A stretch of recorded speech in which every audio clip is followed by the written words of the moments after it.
Hello, everybody, and welcome back to week 46, tracking our local shifting real estate market here, Burlington, Camden, Gloucester counties, 900,000 and below. And I got to tell you, I think we've passed the peak.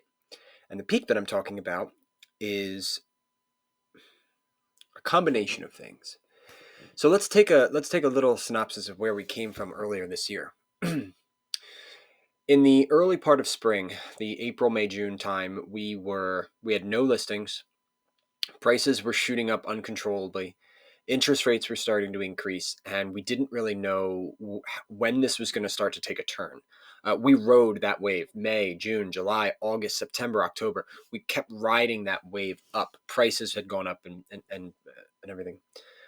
But so did listings, right? We had this rebound about a halfway point of the year where our total active listings started to come back up, and we started watching the price reductions. So price reductions started increasing.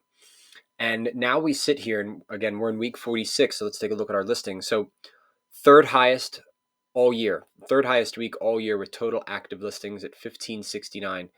Last week was the second highest at 1571. So we're pretty much still right there. I mean, literally two listing difference.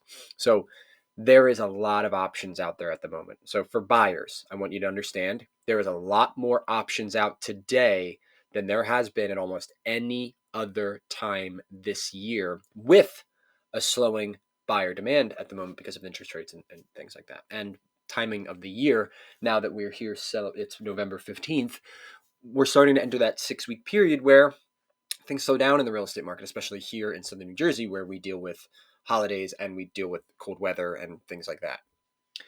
New listings were at 259. That's fairly low, but here's the kicker. Only 243 homes went under contract or actually became pending. That's the fourth lowest all year in terms of houses that are actually getting under contract. So not only are we at the third highest amount of listings that we've had all year, we're at one of the lowest of those homes actually going under contract. This is the golden ratio, but now on steroids.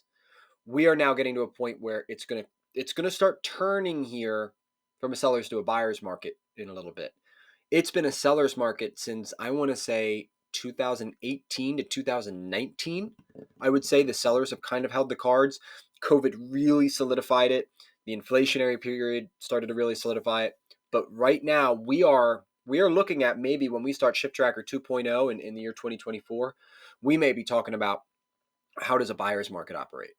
So we have the closed units at 260, which was fine, but all low, right? 259, 243, and 260 are low compared to some of the weeks we had in September and August, where all of these numbers were in the 300s, okay?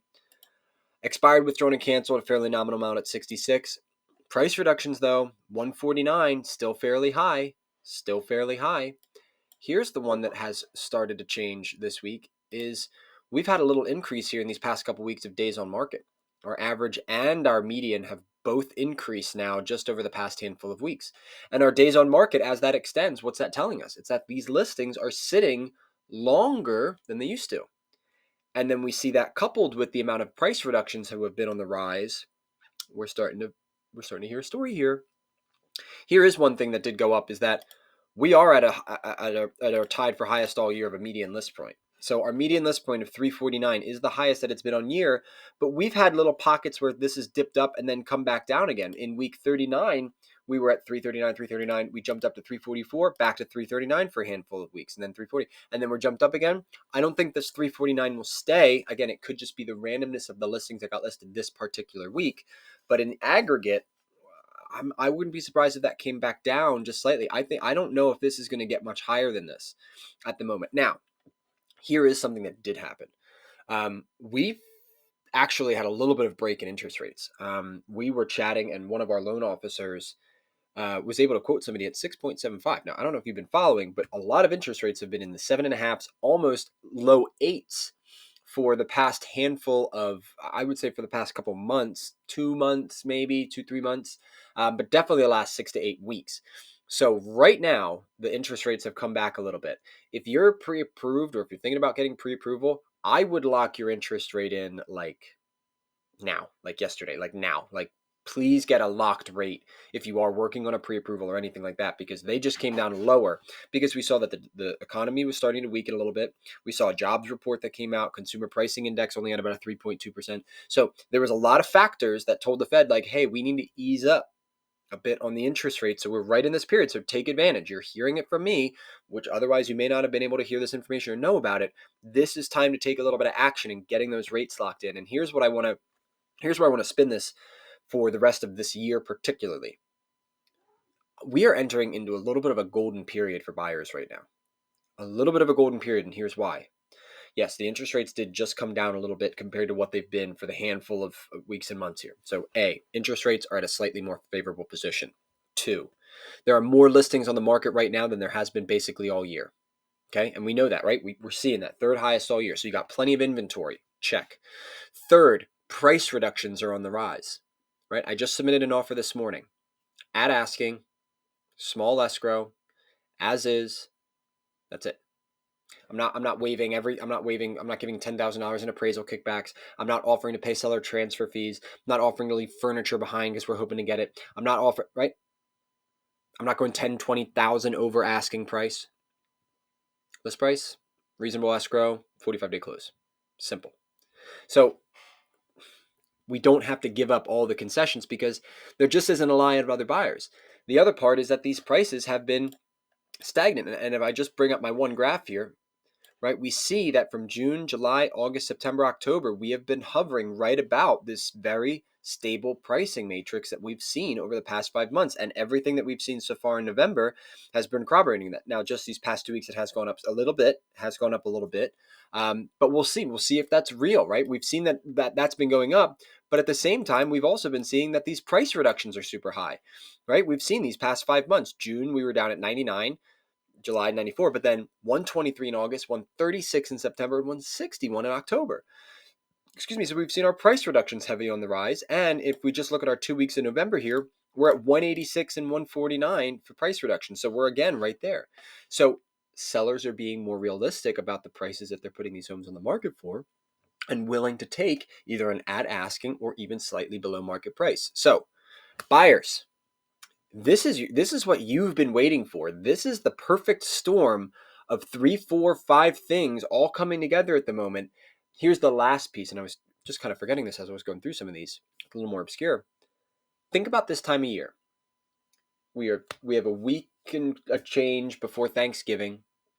Then we go into the slow December months where we have the holiday season, we have New Year's.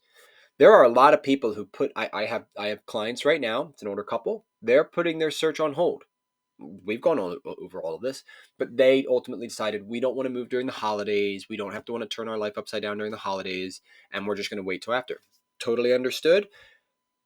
If you are willing to continue the search, as most of my other buyers are in this period of time, I'm expecting to really make hay here in these last 6 weeks of the year here on the buyer side of things, because this is really attractive. Now I got to talk to the other half of you, sellers. What were you waiting for? Now, look, I get it if you had life stuff, right? Job moves, babies being born, graduation. Well, it's middle of winter, so how many graduations we have? You have other reasons why you may need or want to sell other than just the financials and watching and trying to time the market. I get that. But if you've wanted to sell, you've missed a little bit here. You've missed a little bit. Now, I'm not saying that's the end of the world, right? Because I'll say it's cyclical. It's cyclical, so it'll come back around and everything like that. But sellers, you're starting to lose your advantage, is what I'm saying. I'm swinging back to pushing my buyers are going to become the slightly more successful ones in these outcomes, right? Every real estate transaction, you always hope for a 50-50 win-win, right? That's one of Keller Williams' core tenets in our culture model: win-win or no deal. But let's be honest. In every real estate transaction, someone may come out a little bit more ahead than the other person, right? Seller might come out a little more ahead than the buyer, right? Seller didn't have to do quite as much. Buyer had to take on a little bit more expense than they wanted to. And that's been happening regularly. That has shifted. This thing's called shift tracker. Shift tracker, tracking a shift. We're tracking the difference in who's got the power. Is it the buyers or is it the sellers? Sellers, you've had a really nice run for about 4 years here. And everything that's happening here is flipping this, even with the rising interest rates. Even with interest rates coming up, what's happening to price reductions, what's happening to total active listings, what's happening to the median list price, that's all in favor of the buyers at the moment.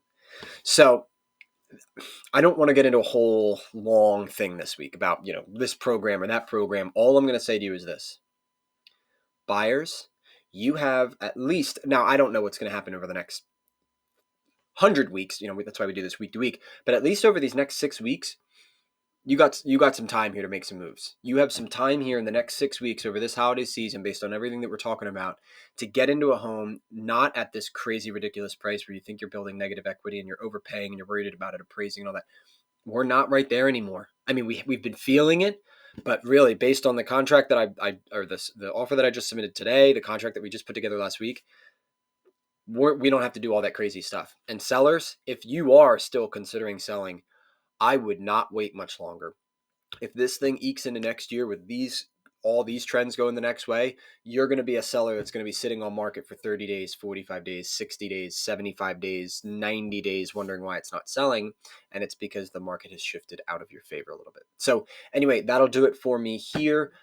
We have one more week until the Thanksgiving week, so I will make sure I still get you a shift tracker out next Wednesday.